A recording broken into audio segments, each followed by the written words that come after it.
नमस्कार दोस्तों, आपका स्वागत है अपनी YouTube चैनल PFP में। आज हम लॉरस लैब्स के बारे में चर्चा करने वाले हैं। पिछले 2-3 साल में API वाली कंपनीज ने बहुत अच्छा परफॉर्म किया, उनमें से एक है लॉरस लैब्स। लेकिन उसके बाद आपको ये कंपनी स्ट्रगल करती हुई नजर आई। उसी प्रकार से लॉरस लैब में भी आपको गिरावट देखने को मिली है। लेकिन फिलहाल हमें शेयर होल्डिंग पैटर्न में काफ़ी ज़्यादा इंटरेस्टिंग चीज़ें नजर आती है। तो ऐसी सिचुएशन में एज अ रिटेलर हमें क्या करना चाहिए, इसके बारे में आज हम चर्चा करने वाले हैं।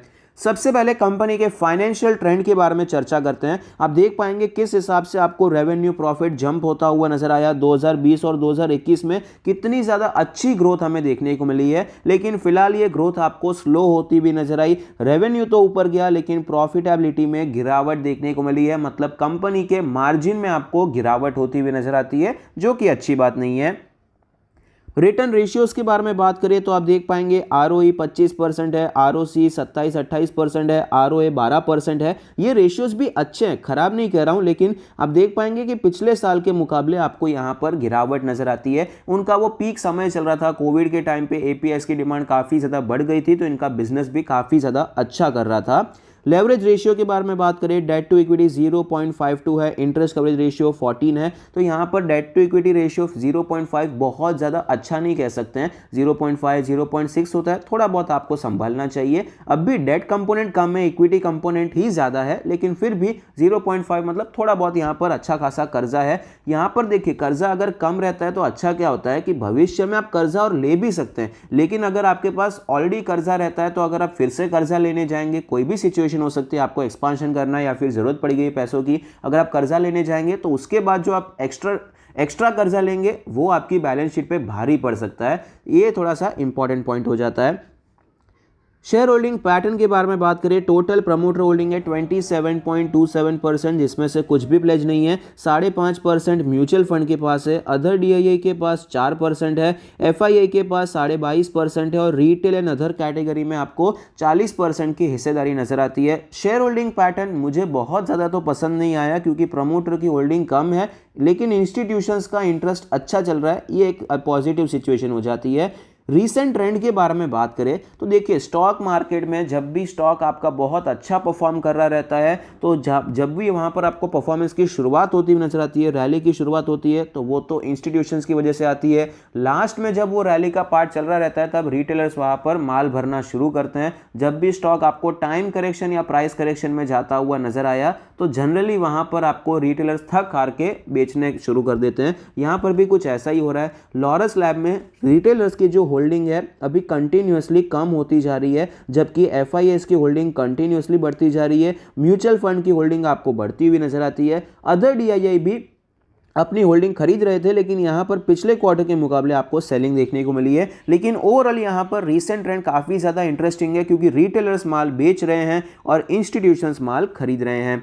वैल्यूएशन के बारे में बात करें तो PE रेशियो 29 है, जो कि हिस्टोरिकली एवरेज PE रेशियो है और सेक्टर के साथ ही चल रहा है। प्राइस टू बुक रेशियो 7.5 है, जो कि historically average price to book ratio नजर आता है। स्टॉक के चार्ट पर आप देख पाएंगे पिछले एक साल में बड़े मूवमेंट्स देखने को मिले हैं, लेकिन ओवरऑल स्टॉक कहीं पर भी नहीं गया है, उसी लेवल पर ट्रेड कर रहा है और लोअर साइड पे ये ट्रेड करता हुआ नजर आता है। स्टॉक अपने सारे मूविंग एवरेज के नीचे है। 39 का डेली RSI है, मोमेंटम खास नहीं है। वीकनेस में भी अभी तो कोई बहुत बड़ा मोमेंटम नहीं चल रहा है। सपोर्ट रेजिस्टेंस के बारे में बात करें, 450 के आसपास सपोर्ट है और 500 के आसपास डेली चार्ट का रेजिस्टेंस है। वीकली चार्ट पे भी सपोर्ट हमारा सेम है, लेकिन हमारा जो रेजिस्टेंस है थोड़ा सा ऊपर शिफ्ट होता हुआ नजर आएगा, 530 का लेवल हो जाएगा। और मंथली चार्ट पे अगर हम डिस्कस करें तो 600 का लेवल हमारा रेजिस्टेंस हो जाएगा और 450 के करीब हमारा सपोर्ट हो जाएगा। तीनों टाइम फ्रेम में हमारा सपोर्ट सेम है और रेजिस्टेंस ही आपको ऊपर शिफ्ट होता हुआ नजर आता है। अभी हमने देखा कि किस प्रकार से फाइनेंशियल ट्रेंड में मार्जिन नीचे जाता हुआ नजर आया था, लेकिन आपने नोटिस किया रहेगा बाकी जो API वाली कंपनीज हैं, परफॉर्म तो उन्होंने भी अच्छा किया था। स्टॉक ऐसे ही ऊपर गए थे, लेकिन ऐसे नीचे भी आ गए थे। लेकिन लॉरस लैब में देखिए, अब भी ओवरऑल मंथली चार्ट पे यहाँ पर थोड़ा सा एक वीक संकेत देने के बाद ये आपको हायर साइड पे ही कंसोलिडेट करता हुआ नजर आता है। ओवरऑल हायर साइड पे है, जो कि एक अच्छी बात है। बाकी जो ज़्यादातर स्टॉक्स हैं वो तो ऑलरेडी 75% 80% नीचे आ चुके हैं। तो लॉरस लैब में अब भी आपको पावर नजर आती है और शेयर होल्डिंग पैटर्न अच्छा नजर आता है, लेकिन प्राइस इतना ज़्यादा स्ट्रॉन्ग नहीं है, क्योंकि ये जो सपोर्ट है ऑलरेडी टेस्टेड है, एक बार यहाँ से रैली आई, दूसरी बार आई, तीसरी बार आई, अब ये चौथी टाइम यहाँ से रैली लेगा, उसके चांस कम हो जाते हैं। अभी एज अ बायर या seller, as a market participant यहाँ पर सेलर के लिए सिचुएशन अच्छी है, क्योंकि ये सपोर्ट वीक हो चुका है। यहाँ पर अगर ये कंसोलिडेट करके नीचे जाता है तो छोटे स्टॉप लॉस के साथ सेलर को एक अच्छा मौका मिल सकता है। तो अभी हमें करना क्या चाहिए ऐसी सिचुएशन में? अगर हम शॉर्ट टर्म के लिए काम करना चाहते हैं, वो तो फिलहाल प्रेफर नहीं करूंगा। 500 के ऊपर जाता है तो ही हमें काम करना प्रेफर करना चाहिए, या फिर ये 450 के आसपास अटेम्प्ट किया जा सकता है, लेकिन सपोर्ट वीक हो चुका है तो मैं ज़्यादा यहाँ पर अटेम्प्ट नहीं करूंगा। पोजिशनल ट्रेड के लिए यहाँ पर हम प्लान करेंगे। यहाँ पर हम जो खरीदारी के बारे में प्लान कर रहे हैं उसका मेन रीज़न यही है कि भाई फिलहाल स्टॉक में ओनरशिप में आपको सिचुएशन अच्छी नजर आती है और ओवरऑल फंडामेंटली लॉरस लैब एक अच्छी कंपनी है। बाकी एपीआईज के कंपैरिजन में ये कंपनी हमें स्ट्रांग नजर आती है। तो हमारा प्लान ये रहेगा, लेकिन फिर भी प्राइस में जब तक कंफर्मेशन मिलेगा तब तक हम यहाँ पर काम नहीं करने वाले हैं। हमने 1 साल पहले स्टॉक में डिस्कशन किया था, यहाँ पर एक मौका है खरीदारी का, स्टॉप लॉस के साथ हम काम करेंगे। यहाँ पर स्टॉप लॉस हिट हो गया, उसके बाद देखिए किस हिसाब से स्टॉक हमें वीक ही होता हुआ नजर आया, इसीलिए स्टॉप लॉस लेना जरूरी हो जाता है।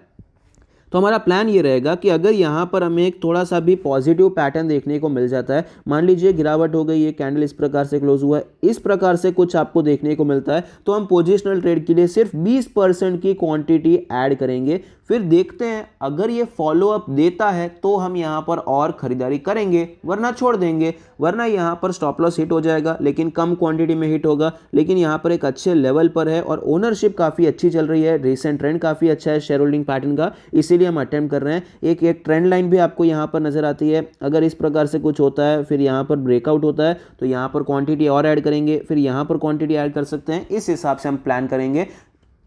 इससे फायदा क्या होता है, यहां पर हमने मान लीजिए 20% की क्वांटिटी ले ली, अगर ये स्टॉक नीचे आ गया, स्टॉप लॉस हिट हो गया, तो सिर्फ 20% की क्वांटिटी में हमारा स्टॉप लॉस हिट होगा। मतलब जनरली अगर हम 10,000 का रिस्क लेते हैं तो सिर्फ 2,000 का हमारा यहां पर रिस्क रहेगा, उतना ही स्टॉप लॉस रहेगा। लेकिन बाय चांस ये स्टॉक ऊपर जाता है, फॉलो अप भी मिल जाता है, तो यहाँ पर जो क्वांटिटी खरीदी है उसमें तो अच्छा खासा प्रॉफिट हो रहा रहेगा, और यहाँ पर हम जो एडिशनल क्वांटिटी खरीदेंगे और स्टॉप लॉस शिफ्ट करेंगे तो हम ऑलमोस्ट कॉस्ट टू कॉस्ट ही आ जाएंगे, तो हम सेफ हो जाएंगे। इस हिसाब से हमारा पोजिशनल ट्रेड का प्लान रहेगा। लॉन्ग टर्म के लिए भी मैं तो यही प्रेफर करूंगा भाई, सेम स्ट्रेटेजी आपको फॉलो करनी चाहिए जो हम पोजिशनल ट्रेड में अभी डिस्कस कर चुके हैं। स्टॉप लॉस लेकर ही काम करना है। स्टॉप लॉस क्या रहेगा, 440 के करीब आप यहां पर स्टॉप लॉस ले सकते हैं, या फिर थोड़ा और स्पेस देना है 435 का आप यहां पर स्टॉप लॉस लेकर काम कर सकते हैं। टारगेट क्या रहेगा, तो हमारा टारगेट 700 रुपए का लेवल रहेगा पोजिशनल ट्रेड का।